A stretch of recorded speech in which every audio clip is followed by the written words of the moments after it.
भगवान ने जब अपनी लीला का संवरण कर लिया तो धर्म किसके आश्रय में गया, धर्म का आश्रय कौन हुआ?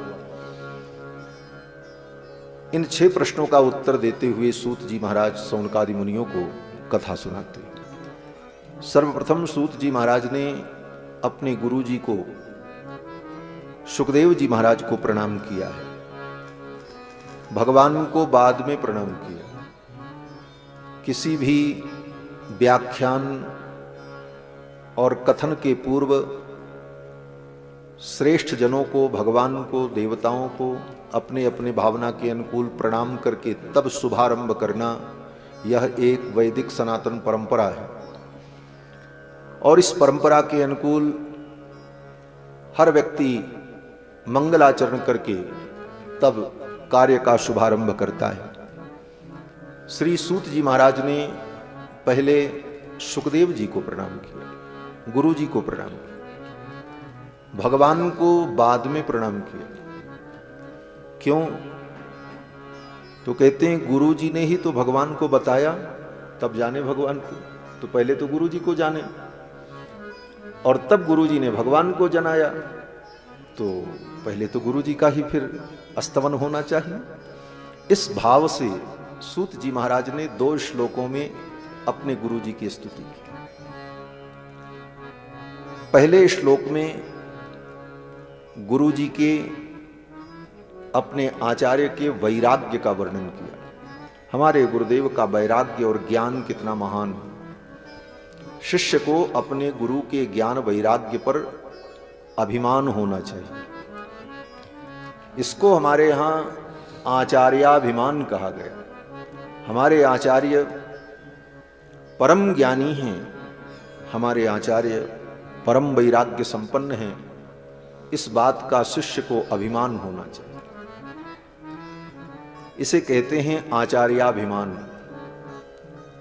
श्री सूत जी महाराज श्री सुखदेव जी के ज्ञान वैराग्य का स्मरण करते हैं। कहते हैं हमारे गुरु जी का वैराग्य कितना दृढ़ है। संसार में अन्यत्र भी वैराग्य देखा जाता है, लेकिन राग के बाद वैराग्य होता है। क्यों? बोले वैराग्य का मतलब है राग समाप्त हो जाए, तो राग पहले रहे तब न वैराग्य हो। किसी भी वस्तु का त्याग तब होता है जब पहले उस वस्तु का ग्रहण किया गया। कोई कहे कि इन्होंने वस्त्र त्याग दिया, तो इसका मतलब है कि पहले इन्होंने ग्रहण किया था तभी तो त्यागा।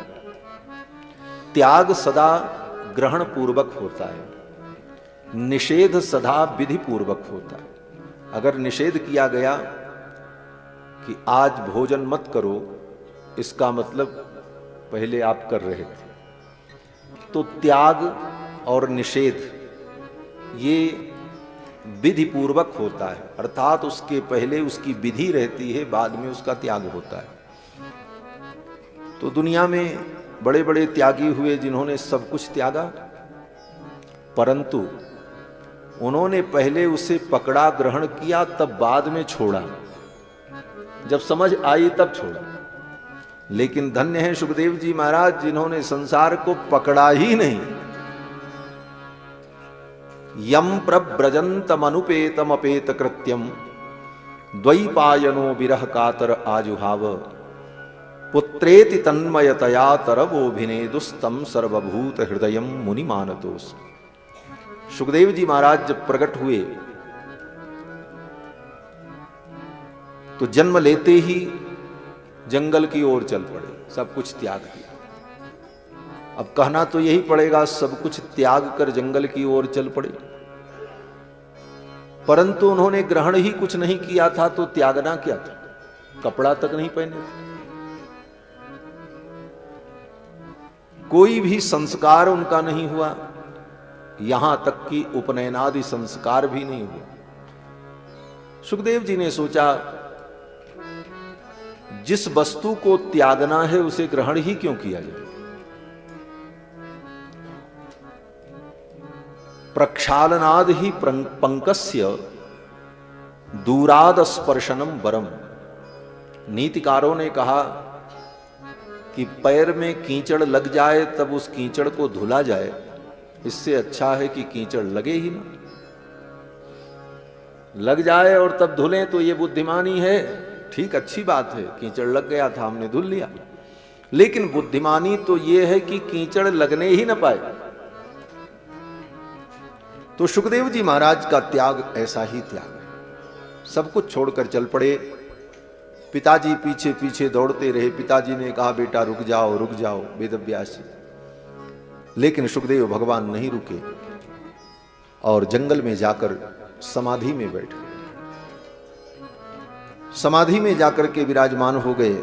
सुखदेव जी महाराज को ढूंढते ढूंढते वेदव्यास जी पहुंचे और पुकारने लगे।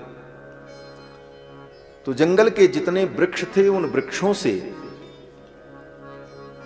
प्रतिध्वनि सुनाई पड़ी और उन वृक्षों ने भी कहा हे पुत्र, मानो उन वृक्षों के अंदर सर्वभूतांतरात्मा श्री सुखदेव जी की ही आत्मा व्याप्त हो गई और उन्होंने उत्तर दिया पिताजी आप हमको पुत्र पुत्र कह रहे हो, मैं आपको पुत्र पुत्र कह रहा हूं।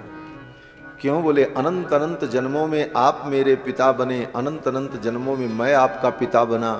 ये जीव कब बाप बनता है, कब बेटा बनता है, कितनी बार वही बेटा बाप बना, वही बाप बेटा बना, यही संसार चक्र है।